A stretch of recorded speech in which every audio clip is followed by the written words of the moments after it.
Первая мафия или мафия The City of Lost Heaven — это та игра, к которой с большим течением времени у меня складывается весьма неоднозначное мнение, ибо она по сравнению с другими представителями жанра подобного GTA не прошла проверку времени от слова совсем. И сейчас о ней только вспоминают иногда, как обычно, деды-пердеды, ну и такие как я.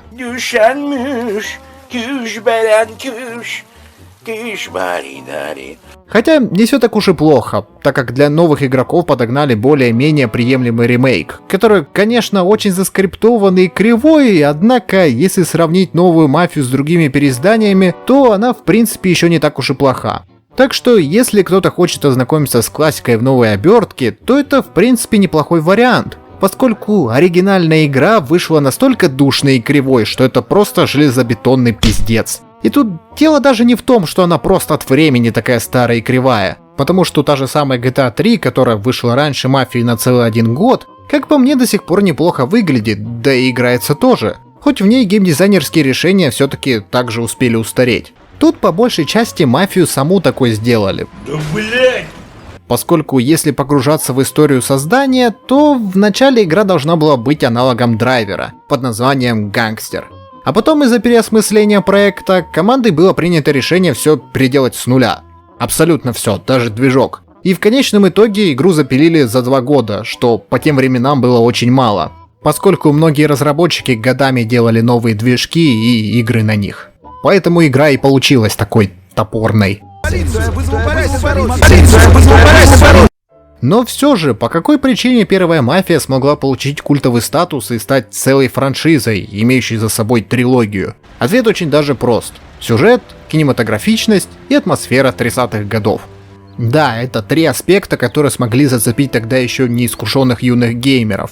И в принципе, данные положительные черты игры до сих пор работают, так как постановка сцен и повествование истории дают возможность ощутить себя за просмотром какого-нибудь гангстерского фильма, как, например, того же «Крестного отца». Да и сюжет, посвященный простому таксисту Томми Анджело, который в силу сложившихся обстоятельств попал в мафиозную семью, мне до сих пор нравится. Все-таки приятно видеть неплохо прописанных персонажей, историю Томми о его взлетах и падении, терзании совести и размышлениях на темы дружбы, семьи, предательства, денег и возможности решать за других их судьбы. В общем, в этом плане игра интересна, так же как и ее атмосфера, которая смогла все-таки передать дух Америки 30-х. За счет окружения, стиля одежды и дизайна автомобилей.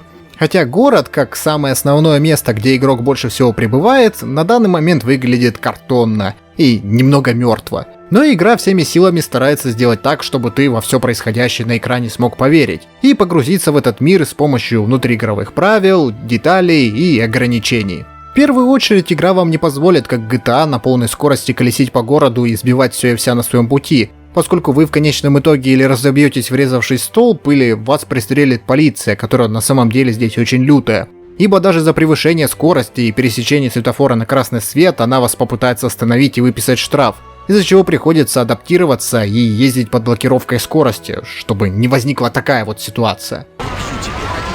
Не, ну это уже реально какой-то пиздец. Также игра имеет в себе немало примечательных деталей, как, например, разная музыка, появляющаяся во время поездки по различным районам города, или мини-сценами, созданными обычными прохожими, которые стараются вдохнуть жизнь в этот мир, делая свои обыденные дела. Например, как обоссывание стены в переулке, спора влюбленной пары или попытки депрессивного чела спрыгнуть с моста, которому, кстати, я хотел помочь, но у меня ничего не вышло, так как он оказался ебучим колдуном.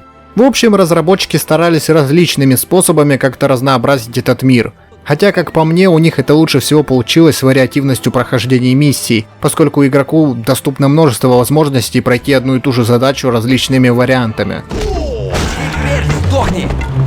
Хочешь, можешь на противника напасть напрямую в лоб и устроить кровавую бойню, или пройти через какой-нибудь закуток, чтобы сделать свои дела по стелсу, взять ящик и подпереть двери, или палку среди мусора, чтобы было проще отбиваться от толпы гопников, пробить заранее колеса машине убегающей цели и многое другое. И данное разнообразие в принципе неплохое, кроме моментов с нудными поездками из одного конца в города в другой, поскольку на брусках, называемых автомобилями, невозможно вообще ездить от слова совсем, ибо они нифига не разгоняются, да и к тому же их заносит на повороте только так. К Кто-то скажет, что это было сделано все как под жизнь, настоящий симулятор старых тарантасов, но, как по мне, это все полная херь, и просто физика машин здесь сделана отвратительно. Однако какие-то элементы симулятора автомобиля тут все-таки присутствуют, ибо я ни хрена не понимаю, нафига нужно было выводить на отдельные кнопки сцепления и смену передачи, поскольку игрок обычно зажимает кнопку вперед и игра все делает на автомате. А на руле проходить первую мафию вряд ли бы кто-то решился.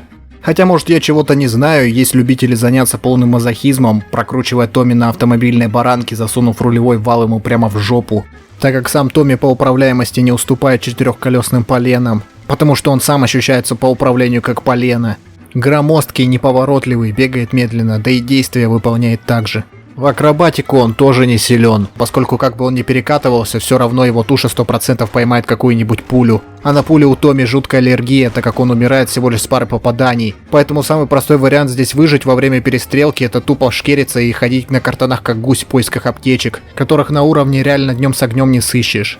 Но это еще не все, поскольку по боевым навыкам у него тоже не все хорошо, так как при ближнем бое есть огромная вероятность того, что он будет постоянно ловить по тыкве удары и держаться за голову, показывая как ему бобо. Поэтому самая лучшая тактика в этом случае — тупо бегать по кругу и махать кулаками в разные стороны, надеясь, что этот ебучий смертельный танец алкашей когда-нибудь закончится. Ну а при перестрелках от отдачи прицел будет все время уходить в небеса, особенно если стрелять из томмигана. И ладно бы только это, ибо противник может спокойно впитать в себя целую обойму из автомата, и ему будет абсолютно на это пофиг, что еще сильнее напрягает во время экшена.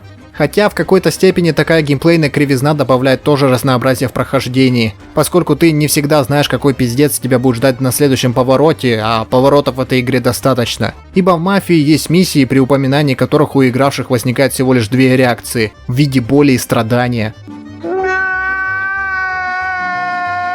Как от той же самой знаменитой гонки, о которой было сложено немало легенд, и в принципе не зря. Потому что на высоких уровнях сложности данную гонку вообще невозможно пройти из-за того, что машину постоянно заносит, а соперники при этом едут как по рельсам. Или миссиях в доках и аэропорте, в которых просто гигантское пространство и море противников, сидящих черт пойми где.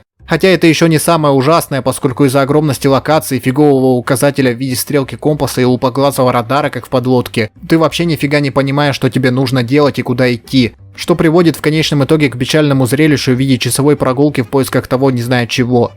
Да блин, даже в самом начале, когда нужно убегать от погони с Полли и Сэмом, игра тебе сразу говорит, что тебя ждет несколько часов лютого дрочева, который оставит незабываемое впечатление. Поэтому в первую мафию стоит играть тем, кто не боится своей разорванной жопы после какой-нибудь появившейся неожиданности, которой тут очень много. Но если вы не хотите мотать свои нервы и вам просто хочется интересной истории и антуража 30-х годов, то тогда, как я говорил ранее, лучше поиграть в ремейк. По крайней мере, историю они проработали хорошо, добавив больше деталей, раскрывающих персонажей и их мотивы. Хотя, чисто для ознакомления с истоками данной серии, также советую поиграть и в оригинал. Может, вам он больше приглянется, кто его знает. В общем, первая Мафия — это уникальная игра, но не для нашего времени, поскольку она банально устарела, и тут мне больше нечего добавить. Конечно, я бы мог, знаете, сейчас мусолить каждую миссию с сюжетными твистами и рассказывать, где больше всего у меня горела жопа, или что мне понравилось, чтобы сделать видео более длинным, но мне банально тупо лень. Однако, если у вас все-таки есть желание, чтобы я пострадал еще раз от этой игры, то напишите в комментариях, хотите ли вы увидеть стрим по этой игре или нет. Да и в целом, стоит ли мне делать дальше видео такими сжатыми, или все-таки вы предпочитаете, чтобы они были больше по времени. Короче, все в ваших руках, критикуйте, предлагайте, я к вашему мнению прислушаюсь. Ну а на этом моменте я с вами буду прощаться. Подписывайтесь на канал, ставьте лайки, оставляйте комментарии. Всем удачи! И до скорых встреч!